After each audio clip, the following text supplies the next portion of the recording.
Hey guys, welcome back to another vlog and welcome back to my channel again the rider Andy. So आज के vlog में बहुत ज़्यादा interesting एक बात करने जा रहा हूँ मैं, जिसमें मैं 2 इयर्स ओनरशिप रिव्यू देने जा रहा हूँ अपनी ड्रैगो का। अबे जल्दी बोल, कल सुबह पनवेल निकल। मेरे पीछे ही देखो, मेरे पीछे यहाँ पे खड़ी हुई है एंड इसका ओनरशिप रिव्यू देने वाले हैं बिकॉज ऑलमोस्ट मतलब एक ही महीना आई थिंक कम रह गया होगा मेरे 2 इयर्स कंप्लीशन में।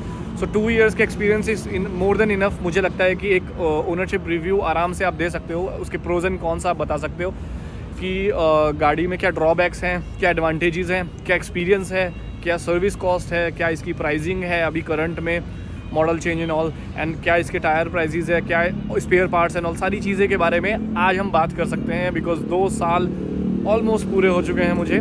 सो अभी स्टार्ट करते हैं व्लॉग को एंड उसमें डिटेल्स में आपको बताते हैं हर एक छोटी छोटी माइनर से minor details.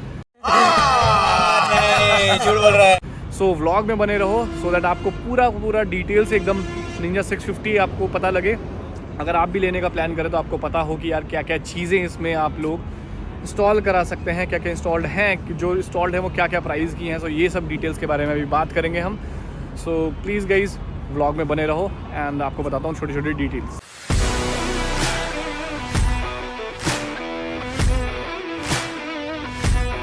So first thing first, सबसे पहले बात करते हैं हम गाड़ी की प्राइसिंग की। सो अभी जो न्यू मॉडल का जो प्राइस आया है वो अप्रॉक्स 8 लाख रुपीज़ आया है। अभी कुछ करंट प्राइस अगर देखो वो भी आपको बता दूंगा अगर आपको जानना है। प्राइस ऑल दो आप बिल्कुल गूगल करके आपको पता लग ही जाएगा, बट अभी और इम्पॉर्टेंट डिटेल्स के बारे में बात करते हैं, जो कि पहली डिटेल आती है इसकी सर्विस कॉस्ट। सर्विस कॉस्ट जिन भाइयों को जानना है मैं बता दूँ गाइज, मिनिमम से मिनिमम आप 10,000 रुपये की सर्विस कॉस्ट तो लेके चलो। इससे ज़्यादा ही लगने वाले हैं, इससे कम कभी नहीं लगने वाला। सर्विस कॉस्ट इतनी ही एवरेज है, 10-12 हज़ार रुपये आपको लगेगा इनिशियल कॉस्ट। एंड बाकी जो पेड सर्विस है, कुछ स्पेयर पार्ट्स वगैरह का कुछ आपका डैमेज हुआ है, कुछ न्यू रिप्लेस हो रही हैं पार्ट्स वगैरह, उसको तो आप मान के चलो बहुत ही ज़्यादा अच्छे प्राइस आपको देने पड़ जाएंगे। एंड आपको मैं बेसिक चीज़ों के बारे में बता दूं, अगर आपको टायर इसके फ्रंट 120 है, अगर बैक की बात करें 160, इसका जो आपका जो कंपनी फिटेड जो टायर आता है वो फ्रंट आता है 120, बैक साइड का आता है 160, जो कि अगर आप मार्केट में कोई सी भी ब्रांड का जाओ तो मिनिमम से मिनिमम 24 से 25,000 रुपीज़ आपको कॉस्ट करने वाला है। सबसे ज़्यादा सस्ता भी अगर आप जाओगे तो ब्रांड न्यू में तो आपको 24-25 से नीचे नहीं मिलेगा। ये इसकी एक चीज़ है। ब्रेक पैड्स के बारे में बात करो तो 3,000 रुपीज़ के जो अच्छे सिरेमिक ब्रेक पैड्स आते हैं वो आपको 3,000 में मिल जाएंगे। मतलब फ्रंट में डुअल डिस्क है तो 3 आपको लगेगी कि 6,000 अब आपके फ्रंट में ही चले जाएंगे। बैक साइड में 3,000 और तो 9,000 के अगर आप ब्रेक पैड ही एक बार में चेंज कराओगे तो आपको 9,000 कॉस्ट करने वाला है वो। और फ्रंट से अगर मैं स्टार्ट करूँ तो ये ऑक्सिलरी लाइट्स वगैरह मैंने इंस्टॉल कराई थी, जो कि आपको अप्रॉक्स 3,500 अप्रॉक्स पड़ती है आपको। एंड ये आपका गार्ड्स वगैरह इंस्टॉल कराए हैं, ये आपके हिसाब से आप करा सकते हो। इसमें मतलब ऐसा कुछ नहीं है, जैसे आपका बजट अलाउ करता है वैसे आप करा सकते हो। ये कुछ रेड कलर के जो ग्राफिक्स हैं ये मैंने खुद से अपने आप से ऐड किए हैं। जो आपका रैप होता है, रेड कलर का रैप लेके मैंने अपने आप से ये चीज़ें इंस्टॉल की हैं। हेलमेट भी मैंने अपने आप, भाई ये जो ग्राफिक्स आप देख रहे हो ये प्लेन हेलमेट था, अपने आप से इसको मॉडिफाई किया है। विंगलेट्स मैंने कुछ ये एडिशनल लगाए हैं 400-500 रुपीज़ के, ये भी आपको लग जाएंगे, जिससे आपके लुक्स जो हैं वो बड़े इन्हेंस हो जाते हैं। फ्रंट लुक आप देख सकते हो। और ऑक्सिलरी लाइट्स आपका क्या है कि आपको फॉग के टाइम पे या आपके नाइट विजन के टाइम पे बहुत ज़्यादा हेल्प करते हैं।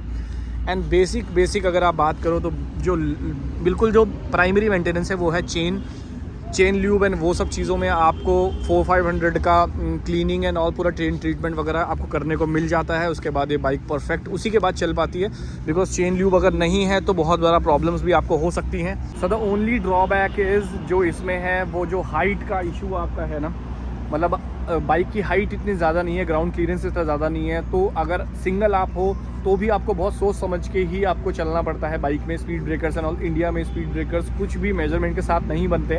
सो जब भी आप स्पीड ब्रेकर पर चलाओ तो आपको बहुत केयरफुल रहना पड़ता है, बिकॉज अगर कुछ भी चीज़ हुई तो डायरेक्ट आपका जो साइलेंसर है उस पर स्क्रैच पड़ेगा एंड वो फट भी सकता है, उस पर डेंट भी आ सकता है, या वो कुछ मतलब अगर उसमें छेद भी हो गया एक तो वो साइलेंसर का खर्चा आपको बहुत ज़्यादा भारी पड़ जाएगा।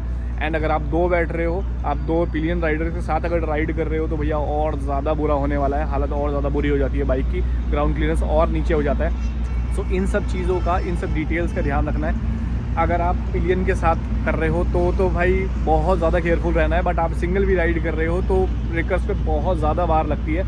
जो नॉर्मल ब्रेकर्स होते हैं भाई उस पर तो नहीं लगती, लेकिन ये है कि जो हल्का सा ऊंचे ब्रेकर्स आते हैं जो बिल्कुल भी सिस्टमेटिक तरीके से नहीं बने होते, जो कि इंडिया में मोस्टली आपको ये देखने को मिल जाएगा, तो वहाँ पे तो लगने का डर है, वो आपको केयरफुल रहना पड़ता है। एवरेज की मैं बात करूँ, बाइक का एवरेज भाई मिनिमम 20 तक तो पहुँचता है, 20-21 तक तो मैंने मेजर किया है। बट अगर सिटी की बात करूँ तो 14-15 से ज़्यादा बाइक का एवरेज नहीं जाता है।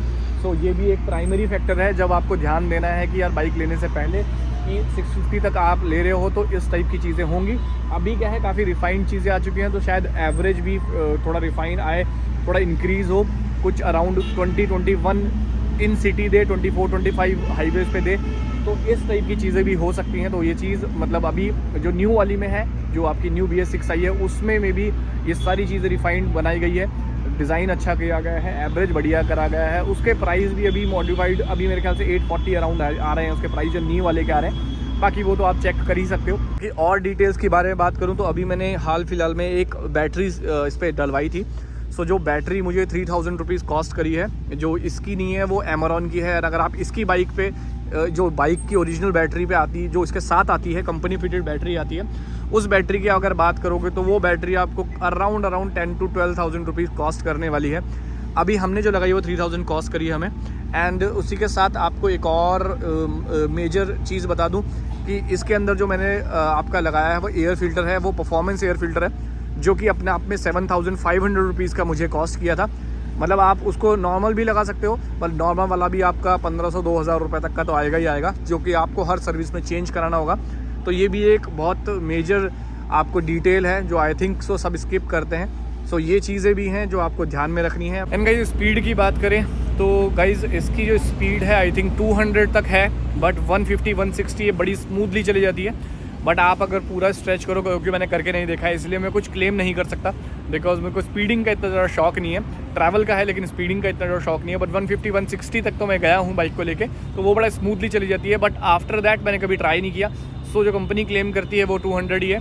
सो 650 के लिए 200 इट्स लाइक गुड, मतलब लाइक मैं बहुत ज़्यादा स्पीड नहीं बोलूँगा, बहुत ज़्यादा कम भी नहीं बोलूँगा, बस 650 के हिसाब से बहुत अच्छी स्पीड है। एंड मेरी बाइक का एग्जॉस्ट जो है अभी स्टॉक है, अगर आपको इसको भी मॉडिफाई कराना है तो ये पूरा का पूरा पोर्शन निकल जाएगा। एंड आप इस पर अपने साइलेंसर इंस्टॉल करा सकते हो, जो कि अराउंड 15-20,000 रुपीज़ आपको कॉस्ट करने हैं। स्लिप ऑन तो एटलीस्ट इतना ही करेगा। बाकी अगर फुल सिस्टम अगर आप लगाना चाहते हैं सो आपको एडिशनल कुछ 50-60,000 रुपीज़ एक्स्ट्रा पे करने पड़ेंगे फॉर द फुल सिस्टम यहाँ से यहाँ तक का। बट अभी अगर आप शॉर्ट भी लगाएंगे आप उसको भी यूज़ कर सकते हैं, मतलब 15-20 हज़ार रुपये का खर्चा उसमें आएगा, लेकिन साउंड क्वालिटी बढ़ जाएगी बिकॉज अभी स्टॉक की जो साउंड है उतनी ज़्यादा लाउड नहीं है। सो गाइस अभी तक जो मैंने शेयर की हैं वो बेसिक डिटेल्स थी। इसके ज़्यादा और आपको कुछ और डिटेल्स 650 के बारे में जाननी है एज ए ओनर, आप कमेंट करके मुझे पूछ सकते हैं। मैं आपको डेफिनेटली रिप्लाई करूँगा कि जो चीज़ मतलब मैं पूरी हेल्प करूँगा अपने एंड से, जो भी चीज़ आप जानना चाह रहे हैं वो आपको बिल्कुल उसकी डिटेल में दे पाऊँ एंड कंफर्म दे पाऊँ, सो दैट मतलब आपके साथ कुछ भी ऐसा चीज़ ना हो कि आप मतलब मेरे एडवाइस के थ्रू आपको कुछ गलत चीज़ नहीं मिलनी चाहिए। सो मैं आपको बेस्ट से बेस्ट एडवाइस ही कर पाऊँ। अगर आपको कोई कमेंट है, कुछ डिटेल जाननी है 650 के बारे में, सो आप मुझसे पूछ सकते हो कमेंट करके, एंड मैं आपको ज़रूर से ज़रूर आपको रिप्लाई करके आपकी हेल्प करना चाहूँगा। करंट अगर आप मेरे बाइक का एवरेज भी देखो तो 15.2 है हाईवे पे, ये 15-15.2 इसने दिया है हाईवे पे। एंड आप उसके बाद आप आइडिया लगा सकते हो अच्छे से कि क्या एवरेज दे रही है हाईवे पे, और अगर ये 15 हाईवे पे दे रही है तो अगर ये आप सिटी लेवल पे चलाओगे तो ये मुझे लगता नहीं है कि 10-12 से ज़्यादा कुछ एवरेज देगी। 13 दिखा रहा था पहले, बट अभी हाईवे पे देखो 15.2 दिखा रहा है, जो कि मैं अभी स्पीड अप करके आया हूँ तो ये दिखा रहा है। बाकी तो भैया आपको आइडिया हो ही चुका होगा। बात करें गाइस अगर क्रैश गार्ड्स की, तो क्रैश गार्ड आपको 15 से स्टार्ट हो जाते हैं। ये मेरा 2500 का है। वो अगर क्रैश गार्ड की बात करो तो वो 2000 रुपीज़ का कॉस्ट किया है मुझे। एंड ऐसे ही बहुत सारी चीज़ें हैं, छोटी छोटी चीज़ें, जैसे ये आपका ग्राफिक ये मैंने लिया है, ये कावासाकी से परचेज़ किया है, तो यही मेरे को 4-5 हज़ार रुपये का कॉस्ट किया है। सो ये छोटी छोटी डिटेल्स हैं, जैसे ये गार्ड है, ये गार्ड मुझे 1500 का चार्ज हुआ है। सो ये छोटी छोटी चीज़ें हैं, जैसे मैंने ये माउंट लगाया है 360 के लिए माउंट लगाया है यहाँ पे, ये माउंट भी मुझे 1500-1400 का मिला हुआ है। सो ये कुछ छोटी छोटी चीज़ें हैं। एंड जैसे मैंने ये मोबाइल होल्डर बनाया है, ये भी मुझे अराउंड 1500 का कॉस्ट हुआ। सो ये कुछ चीज़ें हैं जो आपको अपनी बाइक पे अपने अकॉर्डिंग ही लगानी है। इसका कोई प्राइस रेंज मैं आपको बता नहीं सकता बिकॉज़ ये अपने हिसाब से, अपने पॉकेट के हिसाब से आप और भी बड़ी बड़ी अच्छी ब्रांड्स में जा सकते हैं गार्ड्स वगैरह के लिए। सो उस चीज़ की डिटेल्स में मैं नहीं बता पाऊँगा, बस मैंने अपनी बाइक की डिटेल्स बता दी कि आप ये चीज़ें करते हैं। बेसिक परफॉर्मेंस वगैरह बता दिया कि बेसिक परफॉर्मेंस कैसी है बाइक की। एंड लुक तो आप देख ही रहे हो, माशाल्लाह लुक है। So I hope guys you like the video, you like the content. आप जो भी डिटेल 650 के बारे में जानना चाहते थे, I think I have covered lot of things. अगर कुछ भी आपके माइंड में और है तो आप मुझे कमेंट करके बता सकते हैं, मैं ज़रूर आपकी कमेंट का रिप्लाई करूँगा एंड पूरी ट्राई करूँगा कि आपकी हेल्प कर पाऊँ उस चीज़ पे। And I hope you like the video. So ऐसे ही बने रहो, ऐसे ही प्यार देते रहो। Thank you so much guys, bye bye.